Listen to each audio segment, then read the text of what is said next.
Power Rangers universe, when the audience is introduced to the characters who will go on to become the titular team, they are already wearing the color of their soon-to-be spandex uniform. The terms Watsonian and Doyleist refer to two different ways to explain the reasoning behind a choice made in some type of media.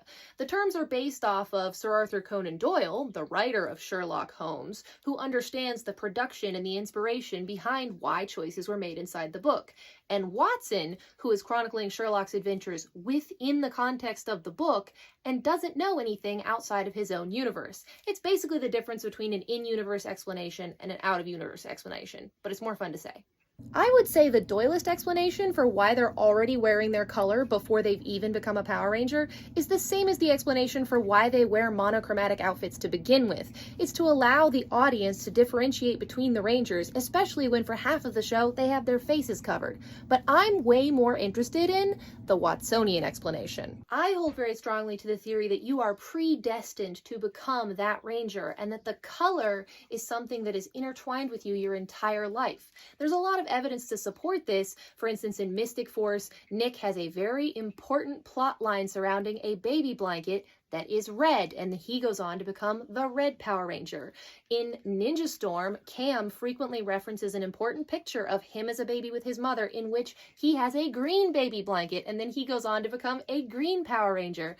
An adorable little baby Amelia in Power Rangers Dino Fury has on a pink knitted cap, and then she goes on to become the Pink Ranger. This shows that that color was drawn to them before they could even walk. In Power Rangers SPD, they do not adhere to this rule. The cadets start out in a plain gray uniform, and Z and Jack start out in just generic street clothes. And for the longest time, I believed that this was because the color you are given in SPD relates to a ranking in that organization, and is less of a chosen by the morphing grid spiritual thing. However, I was just re-watching the two-part pilot episode of SPD and realized that 4 out of the 5 characters, when they use their special ability, it reflects the color that they will become. You'll see here, Bridget's psychic ability is green. When Sid turns her hand into whatever material, it flashes pink. Sky's shield is blue, and when Z multiplies, her eyes flash yellow. But not Jack for some reason. Now, I will say, I think the Doyleist explanation for this is that Jack is the first Black Red Ranger since TJ all the way back in Turbo, which I believe was 9 years prior. And TJ comes in as a replacement for Tommy, only gets to be red for half a season, and then is immediately demoted to blue in Space, which is lame because he's a better Red Ranger than Andros, but I digress from that. So I think they wanted to give the audience more of a wow plot twist moment, especially since you assume Sky is going to be the Red Ranger, because he's just like white boy Red Ranger material like every other white boy Red Ranger.